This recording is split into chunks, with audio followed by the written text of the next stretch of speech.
My name's Carl Schuessler. I'm unemployed and I live at home with my parents. Appreciate y'all laughing. Do what? All right. Thank y'all for being here today.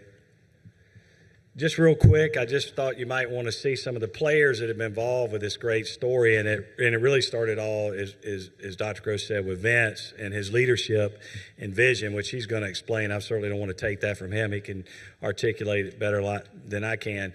And there's also Lois Hilton, who's the director of HR, that had an active role, and also my partner, Barry Murphy. So we just wanted to give you all that. I know Vince will give you a background on it. The thing that I think is most interesting about DeSoto Memorial Hospital, they're a 5-star CMS hospital. I don't think there are 19 of those in the state of Florida. I mean, they're a rare breed. So it's not only a small hospital, but a phenomenal hospital. So congrats for that. And then this story's been shared all over the country for years. And Dr. Gross asked us to come speak, and I'm like, why are we doing this again? And somebody said something, what, Hotel California or something like that? It's like the Eagles not playing Hotel California. I said, we can't give that presentation again. And I said, well, when the Eagles play, they want to hear Hotel California. So hopefully y'all agree with that. We'll see. So anyway, it's been featured a lot of places, and even from a deer stand in 35-degree weather. It was actually, Vince, the weekend of the Georgia-Florida game. I was headed over to watch Ole Miss play Auburn and watch Georgia win that game, which was a lot of fun. But anyway, I didn't see any deer that day. But anyway, that was supposed to be funny. This is a book. It's also appeared in this case study. It's been in this the Dave Chase book that was out, The CEOs That Restore the American Dream. And it just shows, you can find the book, and it shows the DeSoto Memorial case study. And again, on the leadership events of what's been achieved. And without further ado, I'm going to let Vince take over.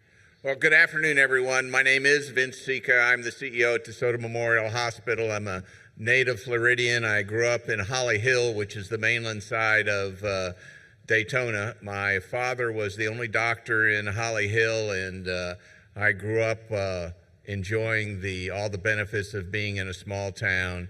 And I moved to Arcadia in 1994 and have been there ever since. You know, I like the small town atmosphere, and, you know, it's one of those odd things that my roommate in law school was from Arcadia, and we'd always talked about doing something together. And so I was at a larger firm in Lakeland, and he was at a large firm in Tampa, and he moved back to Arcadia and said, hey, I'm moving down. Do you want to come? So I said, sure. So we all moved back down there and enjoyed very, very much. In 2000, I was a member of the hospital board of directors. And from 2000 to 2006, we had 5 CEOs. And I was the guy that said, how hard can this job be? So the last one came in September of 06, and they said, well, Vince, why don't you put your money where your mouth is, and you try and run the hospital for a while, and we'll look for somebody else. Well, they're still looking, you know, so I'm very happy, I'm getting ready to start my 19th year as CEO at DeSoto Memorial Hospital, and I've enjoyed every minute of it. You know, I think basically, you know, Carl and Dr. Gross, but, you know, I think, you know, our mission is to provide care for our citizens in our community. And I think also part of that is that we need to provide a really good place for our staff to work and provide the staff with the tools that they need, not necessarily physically, but, you know, emotionally as well. And, you know, if I had my druthers, I probably would have been a high school basketball coach, but I could never figure out how to make enough money doing that to satisfy my wife at the time. And so, you know, I breached out in there. But basically, you know, it's coaching. It's, you know, taking a challenge and figuring out how to defeat the challenge. And so I've wanted to go through this where, you know, we're a small 49-bed hospital. We're one of the 23 rural hospitals in Florida. We're part of the Florida Hospital Association and the Rural Health Council. You know, one of the things that we've been talking about was respect to direct primary care was how it impacts the hospital. And, you know, we'll get through to that, but just for those of you that are involved in direct primary care, I'm going to deviate from my normal program that I was going to talk about to mention Change Healthcare. Has anybody heard about Change Healthcare and the fact that we've not been able to send in an electronic claim for any of the service we've provided since February 21st?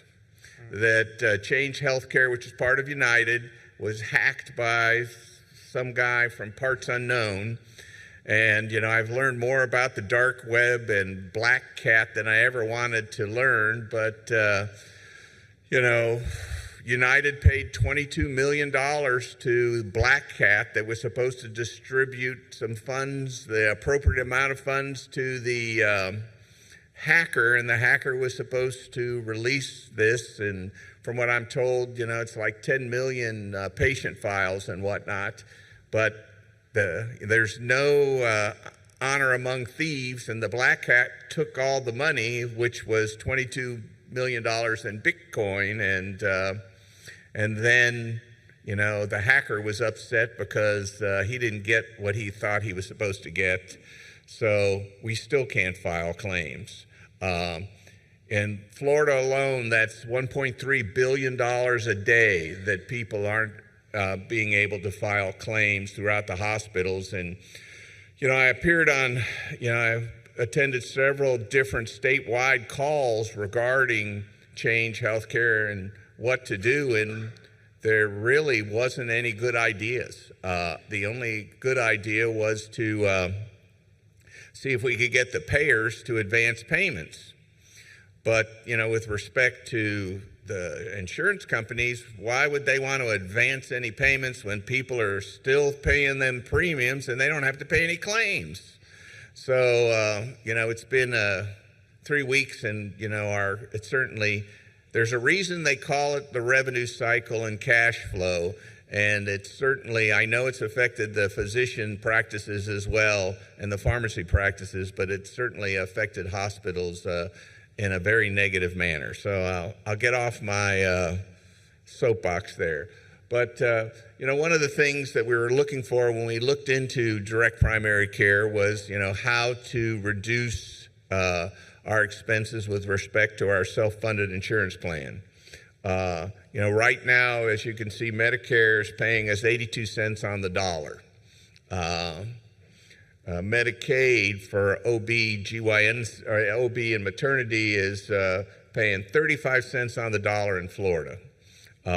Recently, there was legislation in Florida to increase that amount, but in 2018, when 99% of our OB patients were Medicaid, we had to discontinue delivering babies at a small rural hospital and coordinate things with another hospital in Port Charlotte, but the reason was we couldn't make ends meet.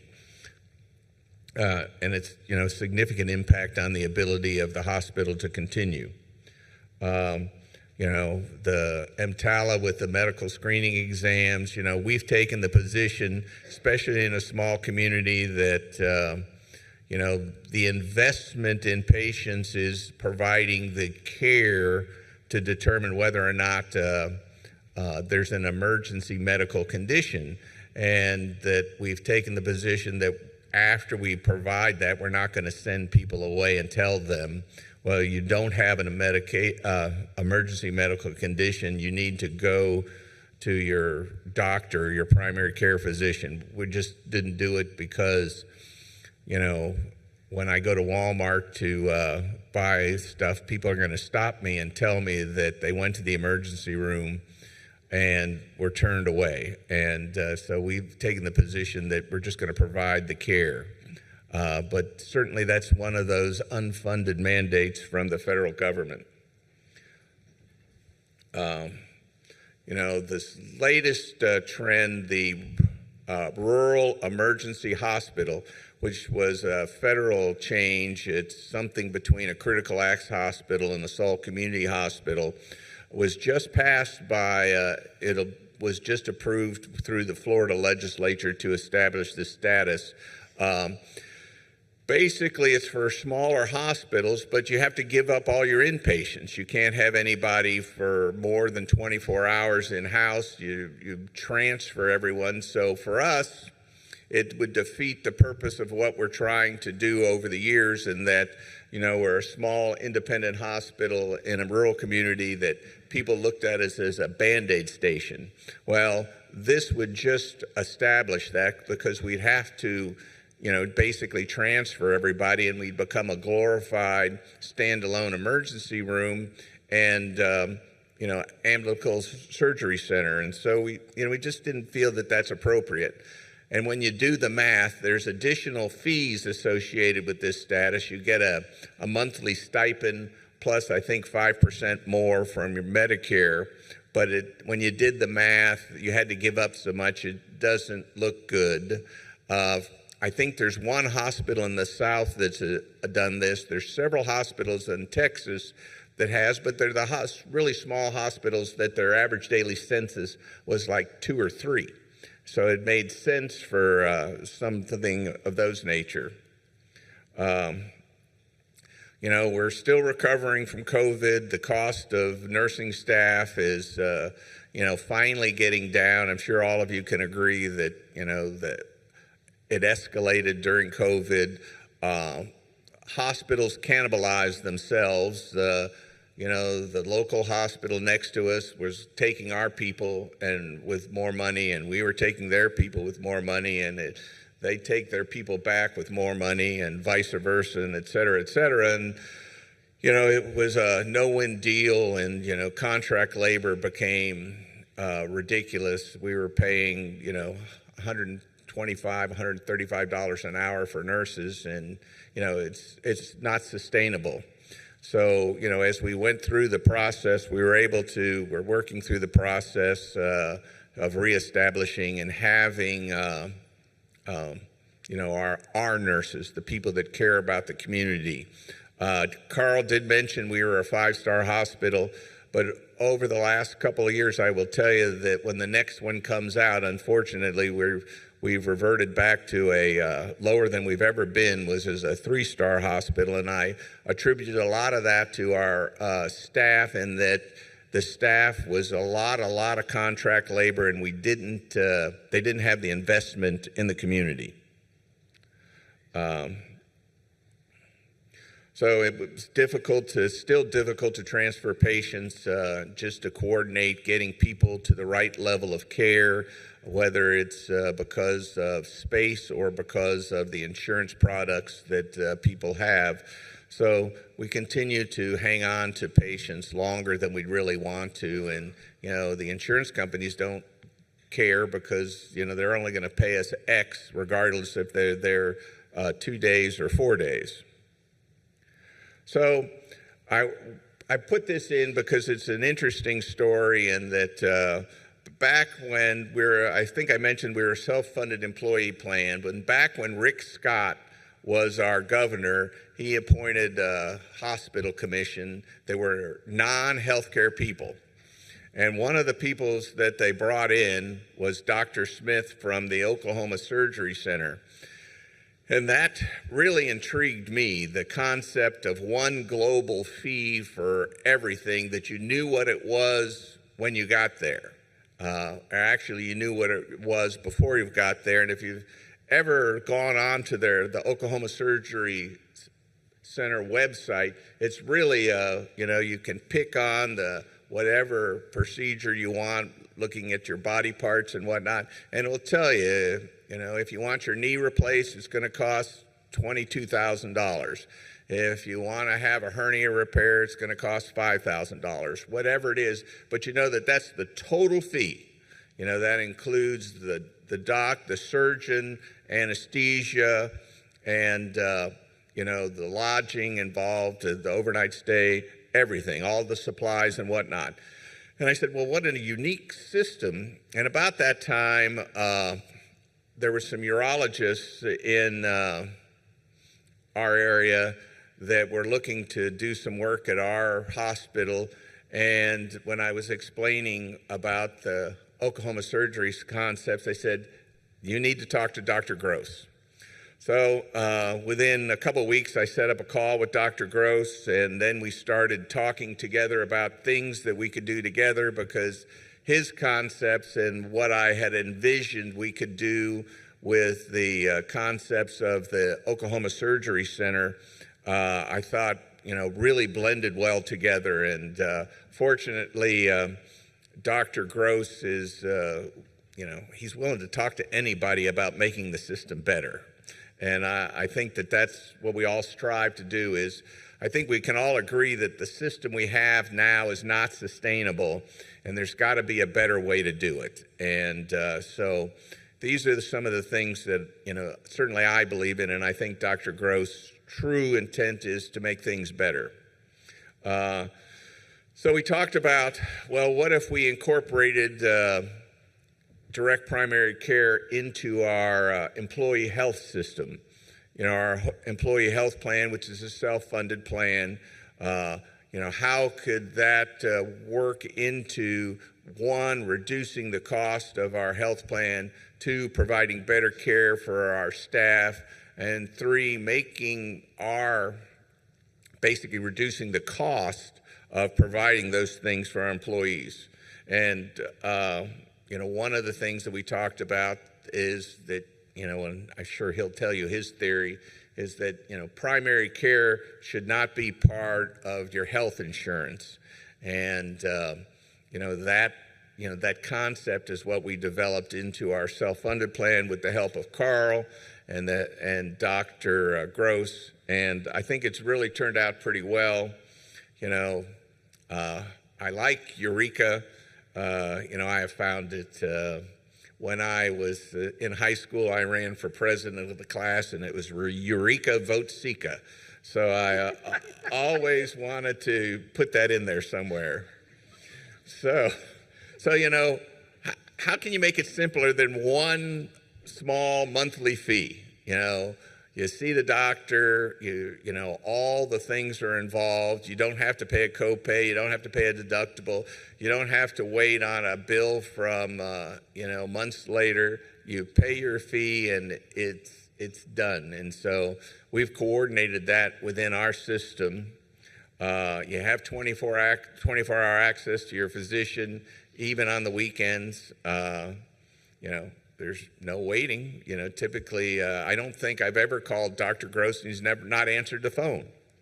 And the administrative burden is eliminated only because we need a little more record keeping. Does Dr. Gross provide some records for us? But the concept is, let's get rid of what this code is, and we're going to pay this, and was it authorized, was it not authorized?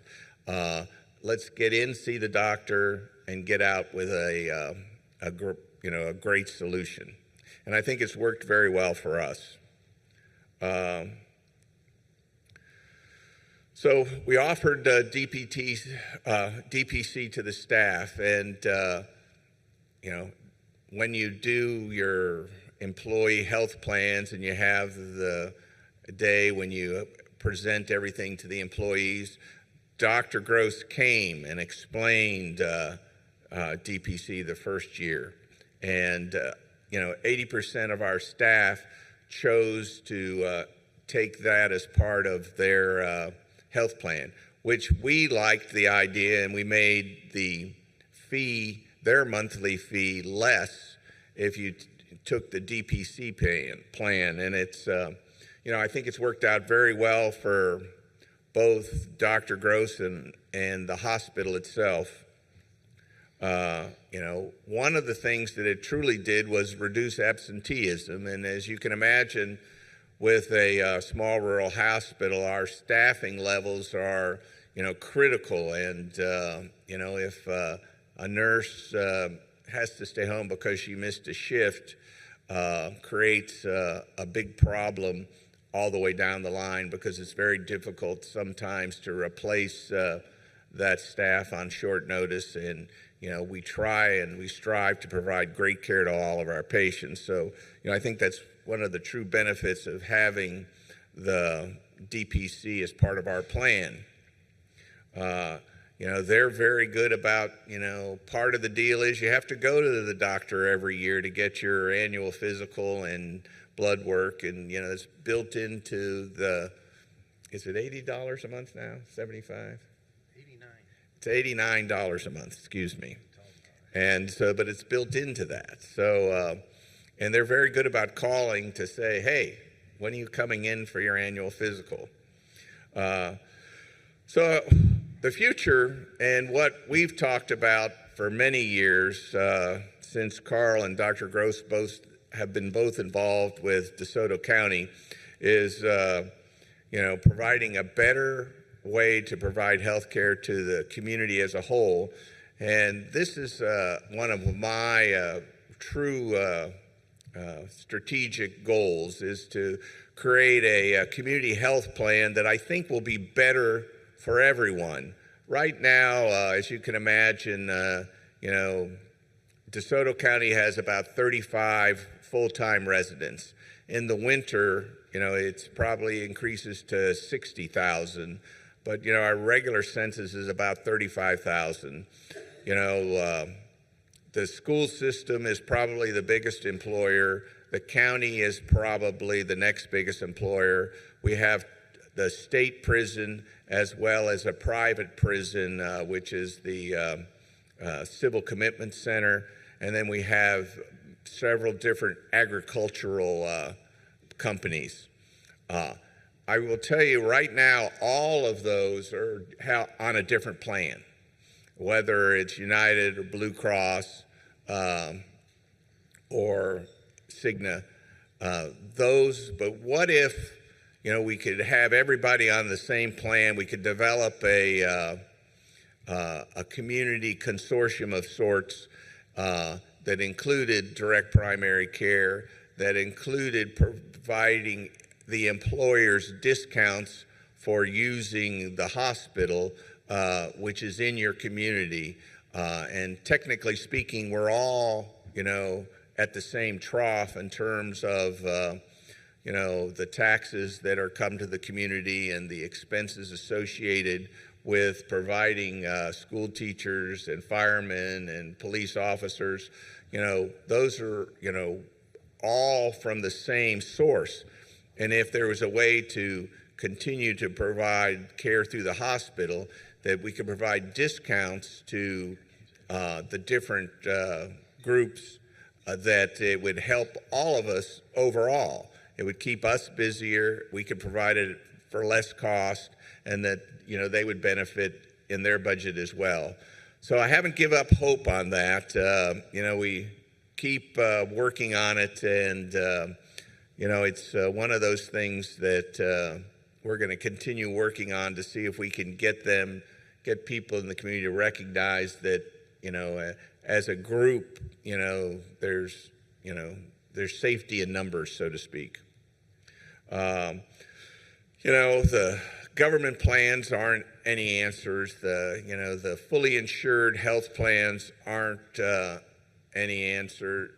answers to these questions, and we need to look for outside the box and look for people that are willing to do things differently.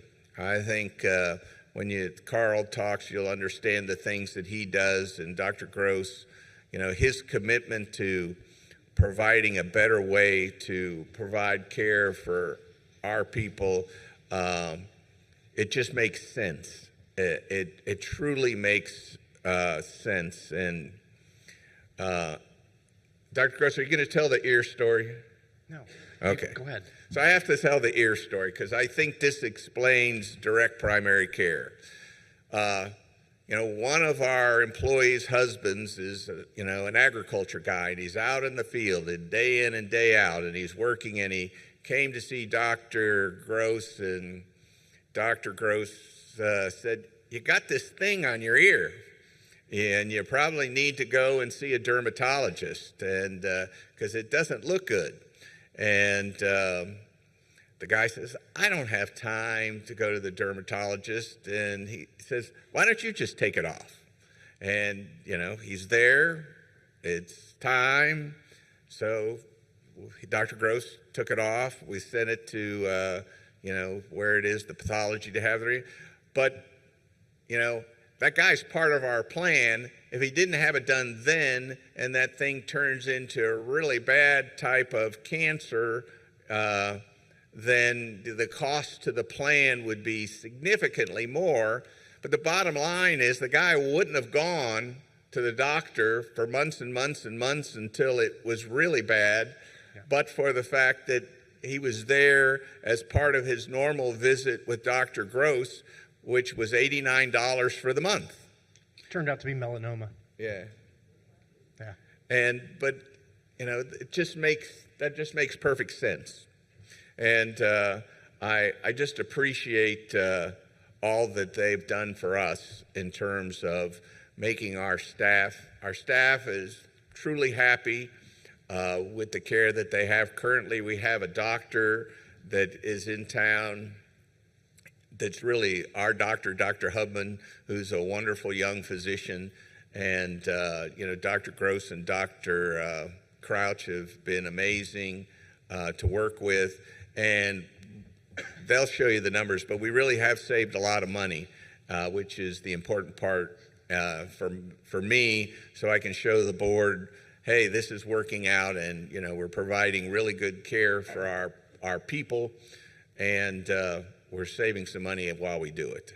But thank you very much. I appreciate your time. I hope I didn't ramble too much.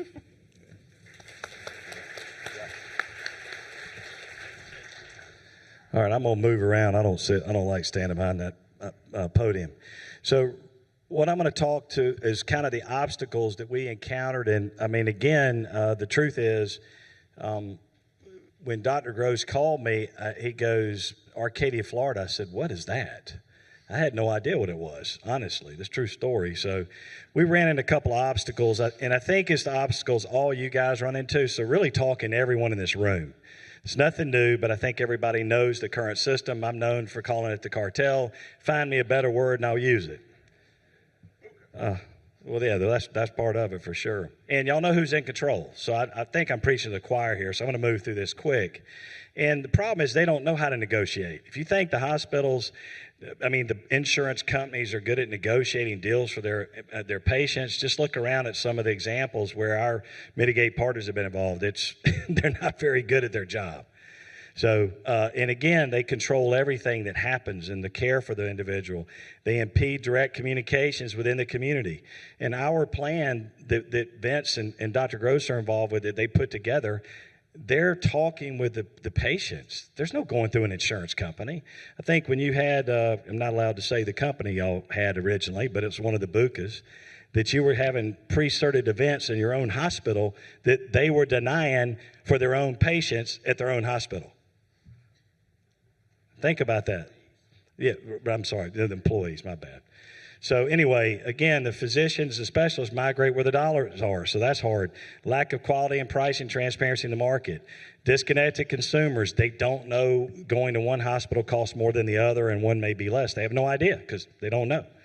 And then plan designs that react to cost increases, and we're going to talk about that. Plan design has to be built to reward good decisions so the employees and the members make the right decision, but you got to help them do that. So very quick, what if we brought groceries away with our health care? Here's kind of a quick view of our healthcare system. There are no prices on anything here. Oh, believe me, some of it's pretty spendy. Whoa, that's really gone up. Stop. I don't need both, just one or the other. It depends on the price. Oh, that's called shopping. We don't do that here. Thank you for coming in. Your bill? Your version will be mailed to you in 30 days. Good luck trying to make some sense of it. So you laugh. Why are y'all playing in the system? DeSoto said no more of that. The DeSoto employees know what things cost before they go to get the care. And that could be that way across the country. And all of you doctors are a big part of that. And y'all hold a place in my heart. My dad was a 49-year private practice OBGYN. That's why I know so much about medicine. So if y'all need help later, let me know. All right. Colonoscopy billed as a multiple Medicare. Here's a great example of this part of Florida and what happens. So these are multiples of Medicare of what hospitals bill out at multiples of Medicare. And if y'all know how the insurance companies work, then they work a discount off of the billed charge, right? If y'all are familiar, well, the billed charge is kind of important. What is it? So if you look at this hospital here, right down the street, we'll leave their names there, you can see it, 21 times Medicare. And when you break it to dollars, DeSoto charges $2,940 for a colonoscopy, which is very reasonable. That hospital charges 21 grand. Now, I tell you, I don't know about you, but they better get their money's worth, whoever's getting that colonoscopy done. They might still be under right now. Anyway, so you need to enjoy that for $21,000. So where do Central Florida citizens go for their hospital service? So here's major joint replacement. I don't want to steal Dr. Gross's thunder, but he and Vince worked a great program out for bundled surgeries. And I know Dr. Barnard has sent patients there as well. She's here. She spoke earlier today. So here's what Lakeland Regional charges. Tampa General. My favorite, Sarasota Memorial. Fawcett, Bayfront, Lee Memorial, and we're all right here, guys. These hospitals are nearby. And there's DeSoto. Look at the spread. And again, I thought y'all were still a 5-star hospital, so. That's okay. I mean, that's there. not right. I need, if you need me to go up and make a case, you need me to go help make a case for you? All right. So anyway, lack of pricing transparency. So the BUCAs, does everybody know what a BUCA is? Blue Cross United, Cigna, Aetna, okay? They know about the provider cost and the quality, but they stand by and let this stuff happen over and over. They're not going to guide people. It benefits Blue Cross if they pay $85,000. They're making money all over the place in this system, and they're doing it with your money. That's the problem. So solutions, we think that, this is what kind of motivate us to go down a different path. Buckminster Fuller, famous inventor. You got to build a new model that makes existing one obsolete. I think we've done that pretty well with this great team here. So quickly, I'm going to show you kind of what goes on out there. So this is most of America. They have what we call a traditional passive health plan. It's what we call BUCA, and messed that up. It's called BUCA Insurer-Built Healthcare. So it's built by the insurance company. If you have United Healthcare is your third-party administrator and you use Optum as your PBM, you have an insurer-built plan. I don't care if you pick your deductible. You have an insurer-built plan. So we'll say it again. So that's really important. I'm trying to hold it down here. I'm not going to get too fired up today. All right. So trust me, it can get a lot worse than this. But anyway, so that's a passive health plan, okay? And that's what most people have. DeSoto had a passive health plan when we met them, when Dr. Gross brought us in. So what's better than that? And this is Dr. Gross's slide, but this is kind of healthcare simplified. How do you fix this? And I watched my dad deal with this all those years. He's telling me he's so frustrated at the end of the year people were trying to get surgeries done, and all the red tape with pre-certs and prior auths and all that stuff. So that's what Dr. Gross shared this slide years ago. It's a great slide. So no wonder there are problems. How do you win? Eliminate the middles. And that's what DeSoto did. They built their own plan. They deconstructed the health system and rebuilt it brick by brick. And the first bricks of the foundation of the house is not built on sand. It's built on solid foundation. It's value-based direct primary care. And then we added other bricks that are cost containment solutions to help bring the cost down of their plan. Y'all kind of get the gist. So these are the things that should be present in an insurer-built plan, but they're not because of all the misaligned incentives. And we call this employer-built health care. And it's an actively managed plan so that Vince and his team and Dr. Gross can actively manage it. Dr. Gross is the quarterback. He has everything to do, and Dr. Hubman and their whole team, Dr. Crouch, of where people get care. So that's what we call an employer-built actively managed plan. And we just didn't have a good term, so we called it fair cost. Now, real quick, to the member, I'm sure y'all are going, I'm sure Karen's out there going, that looks pretty confusing, Carl. I mean, how do you explain that to employees? Well, the employees don't need to know what's behind the sheetrock, the plumbing, the electrical. All they need to know is where the front door is. That's all they need to. One call, that's all. Now, no house is complete without a dog. So I had to do that for Vince. He's a Gator. Thanks. And back to back, and we got ripped off last year. We should have been playing last year. All right. Thank you. Thank you. You knew I had to do that. I know. He had the upper hand before I knew him. Thankfully, I hadn't had to be on that side. All right, so new way forward. Build community-built healthcare. This is Arcadia-built healthcare. Don't let the insurance company run it. Get rid of them and eliminate the interference. Direct contracting. We've been able to do a lot of single case agreements and things over the years at surrounding tertiary hospitals. As he said, DeSoto doesn't do every service, so you have to have other options. It's based on fair and reasonable reimbursements, neighbors working with neighbors. This is about the old day. Marcus Welby, MD, is, to me, the best description of DPC. Neighbors helping neighbors. That's what this thing's about, right? What happened to community? You got a middleman in there that got very wealthy and messed it all up. And it's for the employees. So employer health bill plan we use a lot of granular data analytics. Dr. Gross will share some of that later about how we can control patterns, how we can control steerage, how we make things happen. And again, these affiliate hospitals, as I mentioned, resources in place to help the chronic patients. And again, we generally don't have networks because of the way we built the plan. They can go anywhere they want in the country. There's no restrictions. Employee engagement and the purchase of services, that's critical. And then the community bonus, Vince and them had the foresight, and I guess, Vince, y'all started that pharmacy within the hospital right during COVID, and it took, about took a long time to build it because of all the issues getting in the hospital and so forth. But they built a pharmacy within, and they can offer this great pricing they have out to the community. So these are the kind of things that can be done, and they can pass on that savings to the community and to the employers all in that area. So those are some of the things that I think are a strong bonus. And then clinical support is custom to the client because the pharmacist can help do that. And also it's just a great program, and we need to take better advantage of it. And the benefits of the hospital, if it can be done at DMH, it can be. And you're going to see in a minute how big a difference that made. And employees, I don't know how y'all are. I grew up in Macon, Georgia. It's about 150,000 people. But there are people I knew a lot of people that went to see my father, and, they would tell me, I'm like, I really don't even know that, So there at the hospital, I'm sure that some of the employees don't want the doctor to see them naked, right? So they want to go somewhere else. So, people don't always go to the hospital they work at, right? And that was an issue. We're going to talk about it in a minute. And we want to get them out of the collections business. So if we can open this up to the community and other people too, they pay DeSoto quickly. There's no collections. You're not chasing members down. Go to DeSoto Hospital for no out-of-pocket cost. People would go there, and then they don't have to run around and collect it. And again, there's been times where we've done quick payments in advance, less pre-approval and prior ARFs and so forth. And again, the ability to handle the chronic conditions that Dr. Gross and Dr. Krause and Dr. Hubman have done a great job of. And again, with that RX program through the pharmacy inside the hospital, that can bring a lot more savings to the community as well. We had a pharmacy partner, if you recall. Do you want to see the strength of the cartel? Remember the pharmacy we were going to use right down the street? And it was CVS went in there and bought it and shut it down. Correct. They heard about what we were doing, and they shut it down. So if y'all don't think there's a cartel out there, don't even bother talking to me afterwards. All right. Benefits to the city and the county, lower trends in healthcare spending. That's what this whole thing's about. Spend the dollars local. Again, it's number 2 or 3 on a company's profit and loss statement.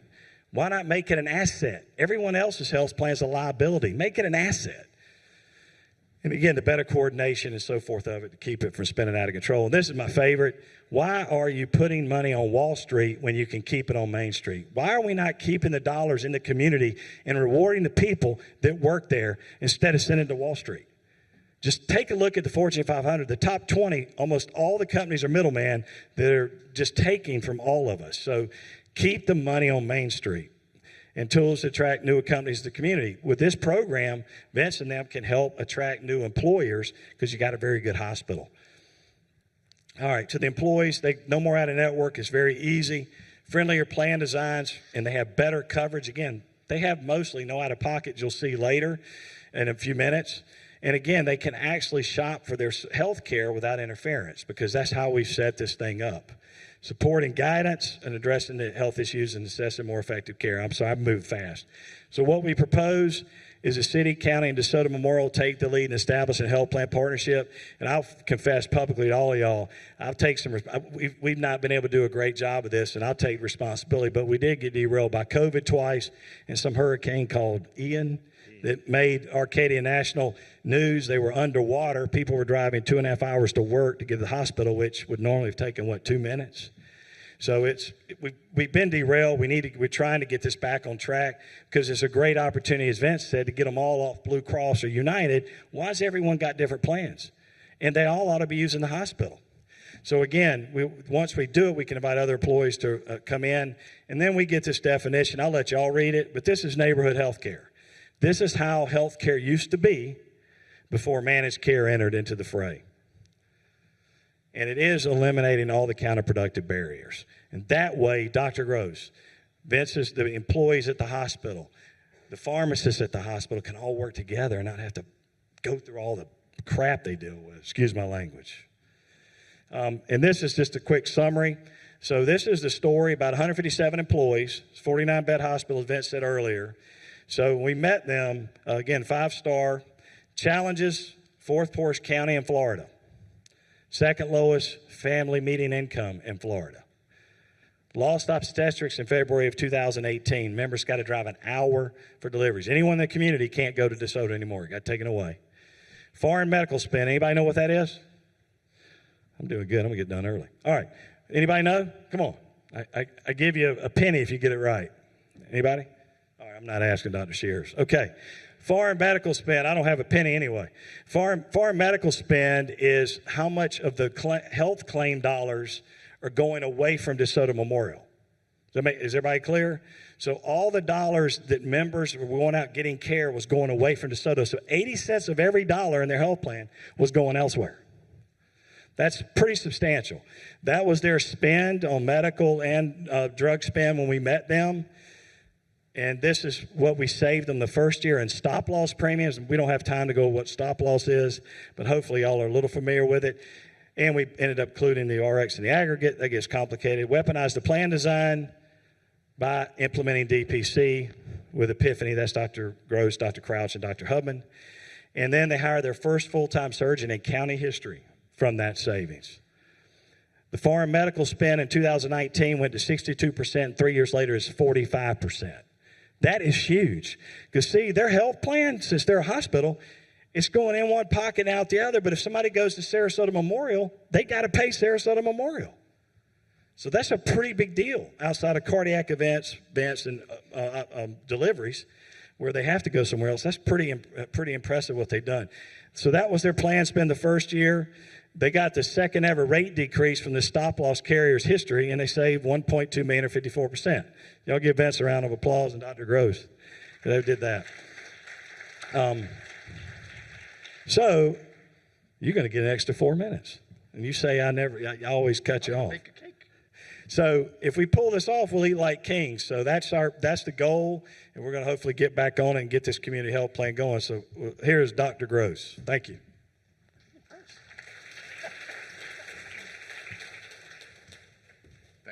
So kind of like when I tell my wife that we need to leave 20 minutes earlier than we're supposed to leave, I told Carl he had 5 minutes less than he had. Right? So Epiphany Health is the name of our practice, which of course is a very strange name for a healthcare company, but in fact we did have an epiphany. And the epiphany was, why are we insuring primary care? Why are we inserting so many obstacles and barriers between doctors and patients? Filing a claim for every single time a doctor and patient communicate with one another, coding that claim, and then getting upset that that system is inefficient, cumbersome, and expensive and impersonal. So if you take everything that's in healthcare and put it in a box, and you're going to call that box insurance, and you're going to sell that at one price. So you're going to put in your affordable primary care services, you're going to put in your hospitalization stay, your end-of-life stay, this NICU stay. Everything, the access to healthcare becomes very expensive when it's all bundled together. But if you split out the primary care from all those cost drivers, in fact, the access to primary care becomes extremely affordable, as everybody in this room knows. And as I was talking in South Carolina to the vice president of Blue Cross there, they very clearly said that 85% of primary care dollars are not spent in primary care. So capitating is not the solution, but 85% of all health care dollars in the country are controlled by primary care. So expanding the availability and affordability of access to primary care is critical to improving the downstream spending. So what insurance does is it takes something that's very simple and makes it very complicated. So this is a Rube Goldberg toothbrushing machine. But as you all know, what direct primary care does is it strips out all of the complexities of this and just distills it down to the granular interaction directly between the doctor and the patient, which is, again, where the magic happens. So we charge $85, now $89, $89 a month for adults, $30 for first child, $15 for each additional child. So we don't have specific age cutoffs before the age of 65. Over 65, it's $100 a month. I show this because of the skyrocketing cost of healthcare. We're all here because of the skyrocketing cost of healthcare, right? We hear about it all the time. Insurance premiums are going up, up, up, up. This is what we've charged for memberships in the last decade. You can see we're not seeing a skyrocketing cost of healthcare. Our prices essentially for the people that signed up on the very first day that we opened 14 years ago are still paying the exact same price today. What we've done is, as we've already said, we sort of bundle everything in our office included in the membership fee, so we don't charge a fee for service for any procedures, in-office testing, so you can just kind of see regular charges to show that it's bundled in. But what we also did was we had a problem is the second we flipped the switch on this practice, we had uninsured patients coming to our practice from all over the state of Florida. And we had a problem where we needed access to affordable labs, affordable imaging services, affordable surgical services, affordable specialty services. It forced us to create a cash-based network of transparent priced services within our community. So we reached out to physical therapists and got cash prices. We reached out to imaging centers and said, hey, if you have open slots for your MRI and we sent a cash paying patient over, what could you sell us that slot for if you could get paid cash at the time of service? You didn't need to get that money clawed back, no prior authorizations, didn't take you 6 months to get paid, and you didn't have to worry about how it was coded. Well, we were seeing massive discounts. Our MRI costs are $275 right now. 14 years ago, that cost was about $225. So again, skyrocketing cost of healthcare. We're not seeing that in imaging services. Our CT scan costs $175, about the same price, fixed almost over a decade. Our laboratory services costs, we reached out to the laboratory. Quest Diagnostics happens to be our lab right now. And same question. If we submitted the order and collected the money from the patient up front when we gave them the order, and you didn't have to have a team billing and coding and worried about how the codes matched up with the labs and then send it and apply towards their deductibles and clawbacks and EOBs and holy cow, what could you sell the labs for? They were giving us 95% discounts on the labs because if you ask the lab, what is the most expensive thing you do? They say the most expensive thing we do is interact with insurance companies. The human labor costs of interacting with third-party payers is the most expensive thing the labs do. And when you remove that, it eliminates about 95% off the charge for those services. So I show you this. This is an actual hospital bill of a patient of ours that went to a different emergency room, not yours, Vince's. Don't worry about it. This is the one that similar to the one Carl showed. And I show this just to show that this is an actual bill of an actual patient. So they went there for abdominal pain, and they did labs and imaging services and so forth, saw the doctor. And so because we're not pre-booking our patients, because we're available for direct primary care, we don't have to pre-fill our schedule with packed patients as a fee-for-service practice might do. We can see people. If they call in the morning, we can see them in the morning. If they call in the afternoon, we can see them in the afternoon. We can get them in for stat labs and stat imaging services. And in fact, many times we can get them in faster than they can be seen in the emergency room because the emergency room is so overburdened right now. And so just take a guess with our prices. If that same patient, instead of the $20,000 that this hospital charged them, any guess what the actual cash price of the patient came through our house would be on that same service? I heard 2,000. Any higher, any lower? One more number. 5,000. Our actual price for our patients in today's dollars is $301.29. Now, I am not running an emergency room. I'm not running an intensive care unit. I don't have a fully staffed nursing ward. But what I'm telling you is this is what it could cost.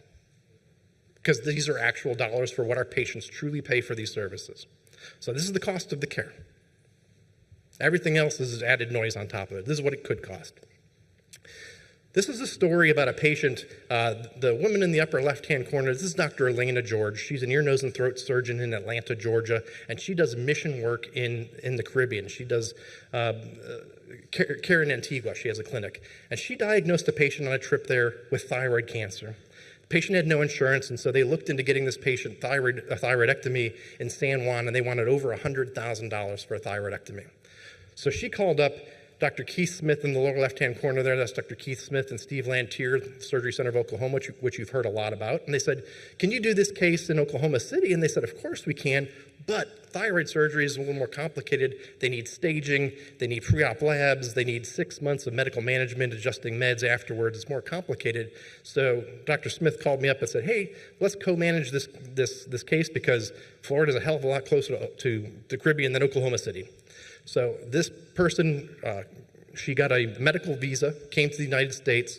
We did her pre-op workup. We coordinated with Surgery Center of Oklahoma. She flew to Oklahoma City. This was before you and I met each other. Flew to Oklahoma City. We did telemedicine follow-up. She did blood work through our national laboratories. We titrated her meds, and she went back home. The total cost of that care was $10,000. One of the first documented cases we have of inbound medical tourism into the United States for affordable health care. So now if you look at the knee replacement, which we've talked about a little bit, that knee replacement, if you're really savvy and you know how to shop, you might be able to get that $150,000 charge from that one hospital down to $45,000 to $70,000. If you're really good, you get the discount. Or you could fly to Singapore and get that same surgery for $22,500. Or you can take advantage of one of the bundled surgeries that we put together at DeSoto Memorial Hospital for $18,550 and save that round-the-world trip. So fast forward, we said, okay, if we can do this on an individual basis, if we can create medical tourism, why can't we do this for a health plan? Why can't we do this for a health system, which is how we brought in Carl and worked with Vince to create this plan that we've now been discussing for some time. And so this is Carl presenting to the hospital employees the day it was first launched. And you can see on that right-hand side, it's blurry, but I'm going to just kind of read the prices on the direct primary care side. For an employee only, it's $40 a month. I'm sorry, $40 per pay period, so that'd be $80 a month. And for a family, it's $175 per pay period. That was 5 years ago? 5 years ago? 2019, January 1 of 19 when it took. Okay, so 5 years ago. That price is exactly the same today. Hasn't budged one penny.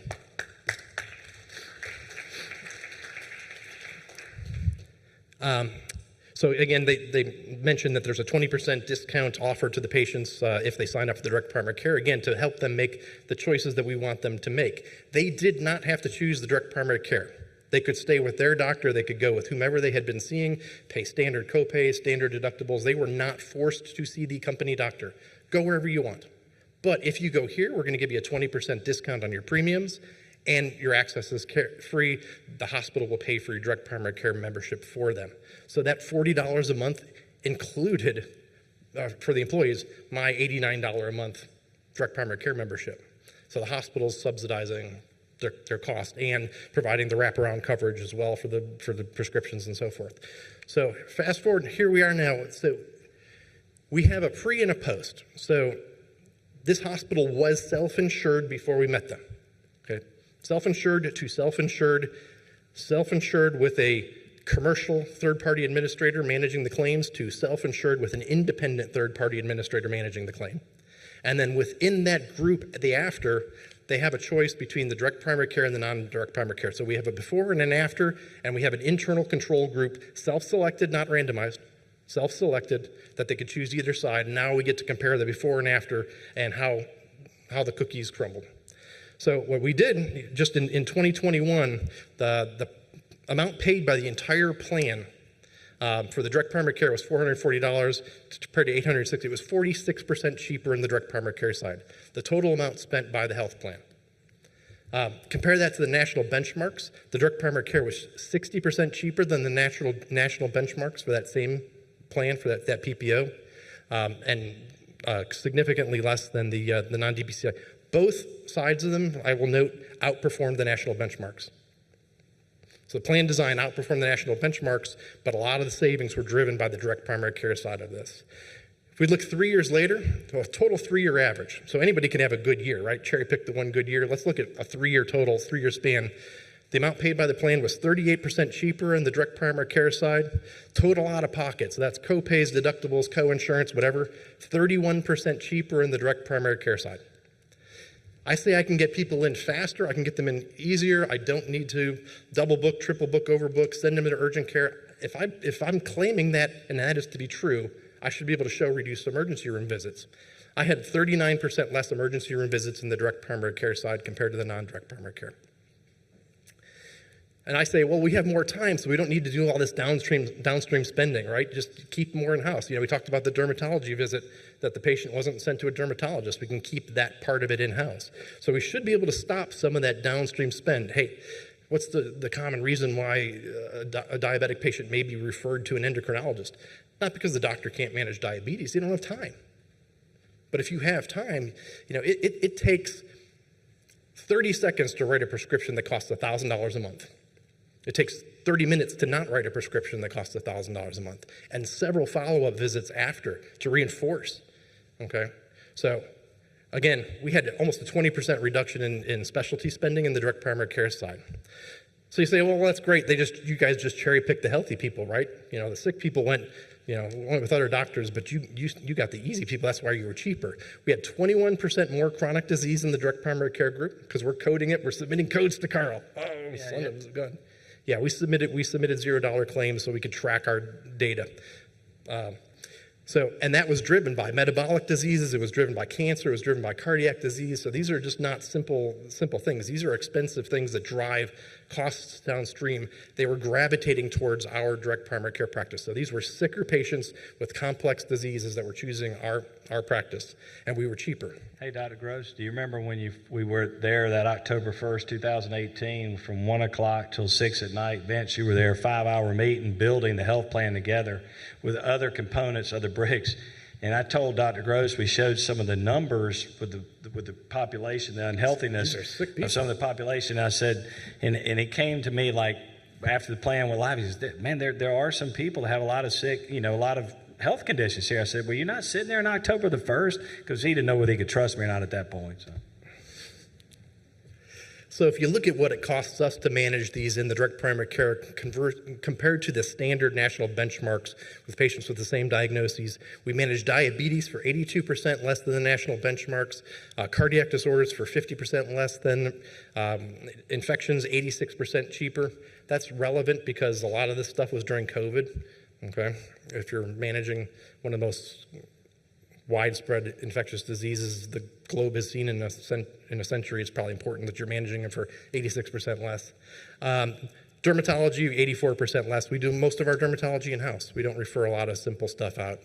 I normally don't like to biopsy a pigmented lesion on somebody's ear. That is not what I typically choose to do. I did it for this one particular person because I knew they weren't going to do it if I didn't.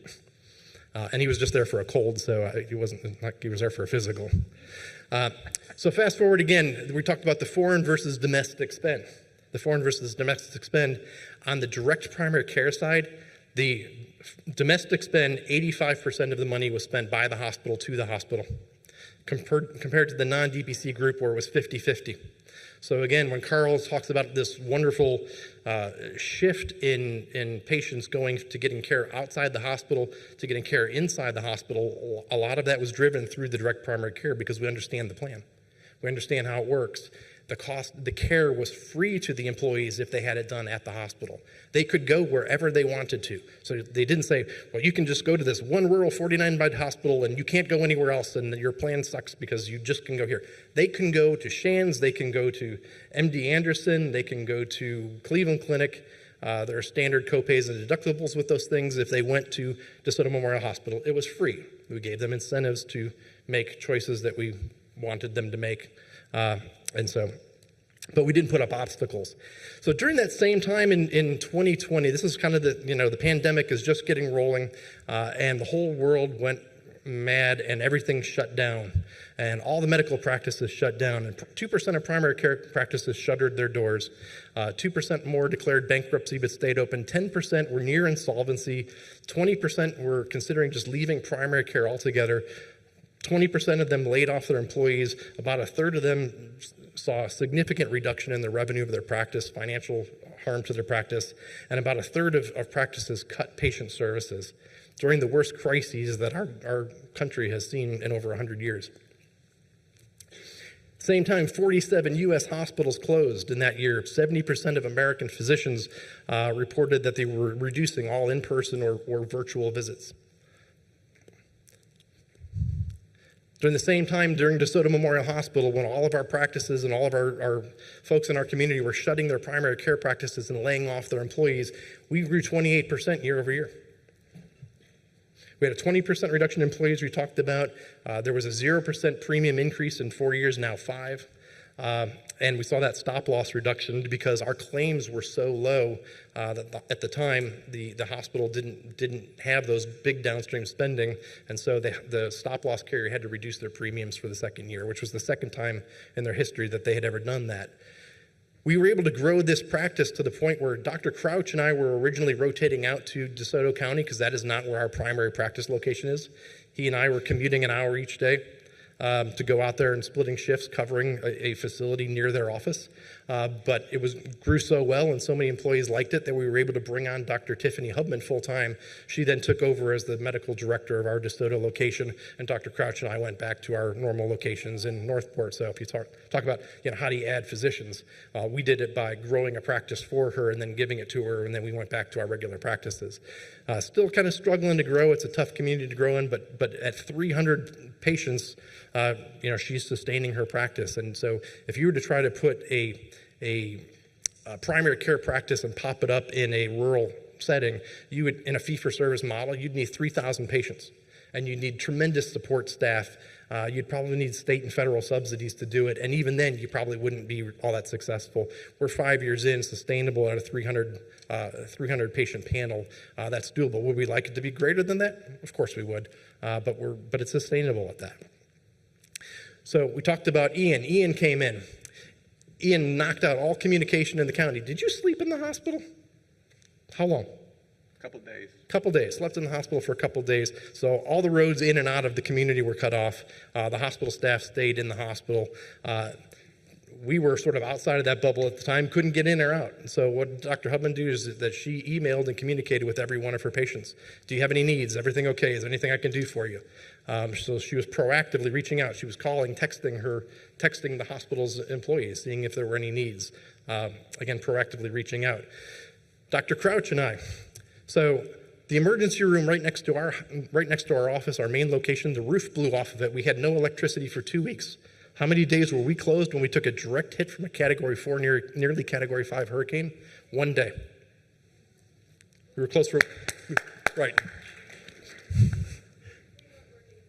That's right, we had that day off anyway. But so what did we do? We opened up in the parking lot. We put out on social media that we are open, we have no communication, we have no electricity. We had no electricity for 2 weeks. We practiced in the parking lot for 2 weeks. On our front porch, we did nebulizers off of car batteries. We took all comers, not even our patients. We didn't require them to be our patients. We just took whoever came to our office. Sutures, whatever, we didn't care. So we became the emergency room for the hospital.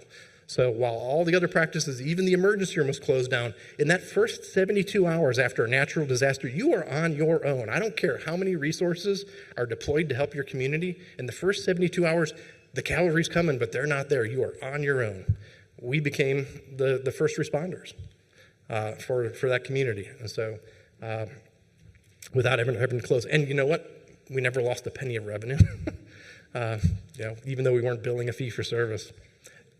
So in 2019, if you look to CMS, the rural ACOs, the Rural Accountable Care Organizations, that's the best mousetrap now that everyone's talking about. I think they lost money for the first 5 years, and finally, the first year they showed a savings, and it was $64 per beneficiary after about 5 years of losses. The first year we came into DeSoto Memorial Hospital, we saved them $2,420 per beneficiary.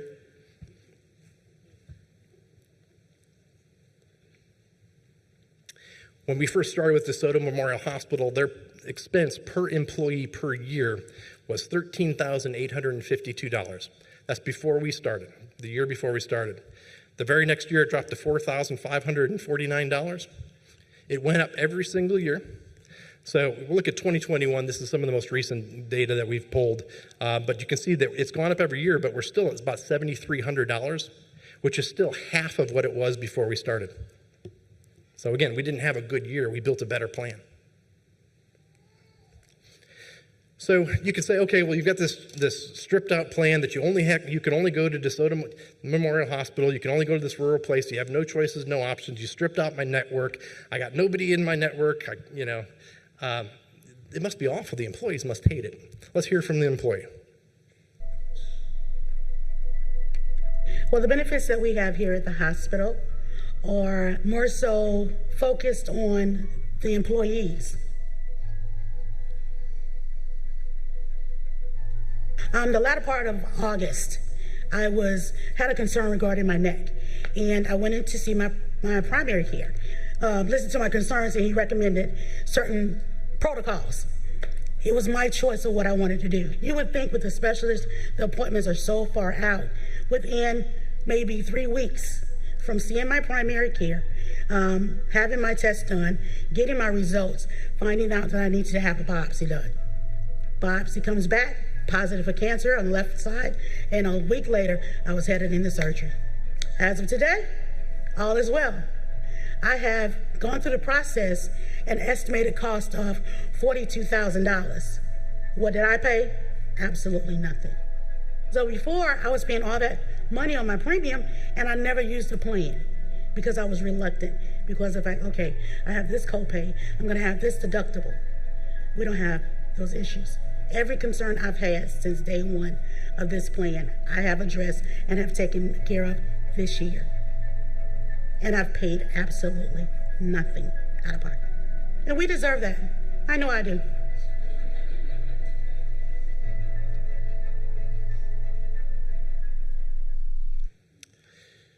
So we did get a little bit of a late start, so we were actually up against the stop here. But let's go ahead and take 5 minutes for Q&A. We're going to start the next panel on time, just so people can go do what they need to do before our dinner presentation. So if anybody has any questions, again, we'll try to keep them a little tight because we're a little tight on time. Right over here. Mr. Sica, first of all, go Gators. And then the second would be, is DeSoto Hospital bundling their bundled packages. Is this published anywhere for referrals outside? And are you ready for a bunch of medical tourism? We've been planning that. That's one of Dr. Gross's visions is medical tourism. And technically, we sort of go through Dr. Gross. If he says, hey, I've got a patient that needs whatever, then we sort of put a price together, but we can publish something, and we should, but we haven't done it yet. We've sort of been doing it one at a time, and basically, what we try and do is stay as close to Medicare as possible, and as you know, since we accept Medicare, we're not allowed to do anything for less than Medicare. So we usually try and we bump it up a little bit, mainly for the physician fee part. But, if for us, it's pretty much what the Medicare would pay us. But we do have a list of a few things, but it is not published anywhere. And we need to put it on our website. You're correct. So we are in the process of putting together a platform that allows the bundled pricing to be shown, and it's coming right now. People have sort of contacted you directly, but it's work in progress. Yeah. To your knowledge, has this hospital DPC collaboration model been replicated anywhere else? And any advice for a new DPC physician in trying to convince a local hospital CEO that DPC is not a threat? Do you speak CEO? Sure. That's a good question. I think the benefits outweigh the deficiencies in terms of I can't tell you how much happier the staff is to have the access that they have to their physicians. Now, the 20% that didn't go there, come with us to the DPC side, are very comfortable with the physicians we have in the community. But there again, we've provided them with a better resource. So Vince, let me just restate, I guess his question was, are you aware of any hospitals, rural hospitals that have replicated this yet? No. And do you have any suggestions on what sort of things you could say to the you before you had your epiphany to sort of get them to see the light on something like this? So he's up in Cape Cod, and I think the key is providing the information that shows that it helps the staff. Two, I think it helps the community, and it actually increases, in my opinion, it increases your revenue because of the fact that people understand, they don't hesitate to go to the doctor because they know what it's going to cost, as opposed to, well, I don't know what it's going to cost me, so I don't go. And so I think it creates a healthier situation. Well, also, and I don't know if Carl wants to mention that, Carl's also has a part of his program is the MAP program, and Nurse that's an navigation. integral piece of what happens. And if you don't, let me jump in there and you finish it up, Carl. But we have this medical advocacy program for our staff, and so, for instance, if it's some procedure that you need a heart cath or you need a valve replacement, those are things obviously that we don't do. But part of our plan is you have to call the medical advocacy program. They're going to sort of be the secret shopper, and go around and check with the different physicians and hospitals in the area that provide that service, and basically come back and to the patient to say, okay, I know that your primary care told you to go see Dr. Jones, but Dr. Jones has only done about 50 of these, and his success rate is X. But however, we've got Dr. Smith over here who's done 5,000 of these things, and his success rate is 99%, and it's going to cost you $10,000 less to go over here.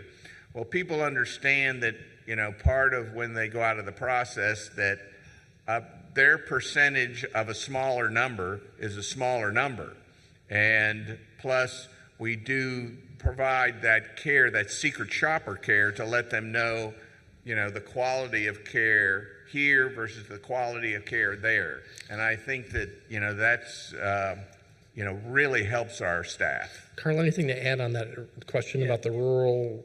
Yeah, I think you've got Dr. Gross's team that helps with navigation as well, on top of having the nurse navigation service. But one thing that we did that was interesting, and Vince and his team agreed that if they had a pre-certed or elective procedure, they're required to call or they would get it penalized $1,000. So DeSoto, when they paid the claim, would pay $1,000 less of the total claim.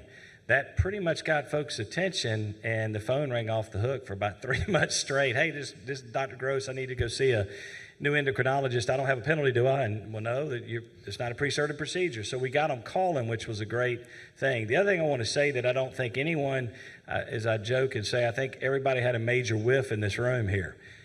This is a hospital that's offering DPC. Hospitals own doctors. I think that's something that everyone kind of misses. I want you to think about that for a minute. I know that's why you asked the question, but really? Yeah, and I will have to say that you took a political, put your neck on the line, because you do have primary care doctors that you've had long-time relationships with in your community, and you contracted with us. Correct. And the other folks are referring patients to your hospital, and you need them to continue to do that. That was a risky and obviously took a lot of political capital for you to pull that off, so kudos to you. Thank you. And I have been contacted by various rural hospitals from around the country. So again, I think it's just a matter of time before we replicate this in other. We've talked with hospitals in Utah and Missouri and in various other states. So my question was, when this started, DeSoto was a community hospital or part of a system? No, we're an independent community hospital. Yes, sir. Taxpayer funded? Well, we get half penny sales tax. Half penny sales tax, so community funded. Okay. Because when I started in Western North Carolina, all the communities were independently owned. Of course, HCA's bought everything. And so Mission. there's no way to reclaim once it's part of HCA, right? We're fighting too big a battle. And, you know, I guess the question's kind of being answered, but I spent a year in Ireland, and there was two systems. There was the public system and the private system. And we can all probably agree that the insurance companies and the government, Medicaid, Medicare, Blue Cross, United are all sitting at the same table. We're trying to find a new table. And, you know, in Ireland, hospitals were set up by private payers. And I guess for Vince, is there any chance that we could have hospitals that never took Medicare and never took Medicaid? In the very distant future, I don't know if it's possible to function as a hospital without accepting the governmental fees or governmental payers. That's the why flip I'm side so. of that is that I think there's a single payer model that's out there that would work. I don't know what it is, but I think. Let's not open that can of worms. 2 minutes left in Q&A. Yeah. Hey, Dr. Rose, can I say one thing real quick on the plan too? I don't know if y'all heard Hannah. I've only seen that video about 4,000 times, so I could regurgitate if you like. But I think what was interesting that she said is, you know, before I had deductibles and out-of-pockets and co-pays, and I was scared to use my plan. Most Americans don't have $500 in their checking account, folks. And all these employers that you're working with in your communities, all they've done is make the employee functionally uninsured by raising deductibles and out-of-pockets to keep the premiums down. There ain't no more runway. They had no deductible, and they saved all that money. So the thing I was going to say in response to this, and I'm going to take one last question, and then we're going to break, was, you know, so paying hospitals now to close their beds and become essentially freestanding emergency rooms is that's the federal plan, and now they're pushing that to the states and incentivizing the states to take on this model where we're going to pay hospitals to close their beds, become emergency rooms, which essentially are now referral centers from rural hospitals into the central station that gets sort of the revenue from doing the big procedures. So again, you're ciphering reasonable revenues from these places and taking away any potential for them to maintain any funds within the community, and you're sending it off to another facility. That is the death knell for hospitals, and as you astutely mentioned, once you lose them, they're not coming back. And so you've got to try to fight to save these rural hospitals, and they are struggling. And the community won't grow either with healthcare not there. Last question. Hi, good afternoon. Before I ask this question, I want to make sure that I'm understanding this correctly. You're saying that the system, the DeSoto system, is Medicaid, Medicare based, like it's funded? DeSoto is a regular hospital for their service to the community that accepts Medicaid, accepts Medicare, accepts commercial insurance for the community. But we're talking specifically about their employer or their employee health plan. So this is how we design it specifically for their employees. And then there also is sort of future plans to try to work with the county, the city, the police department, the fire department to get them on similar plans so that we can all sort of work together to provide community-based health care.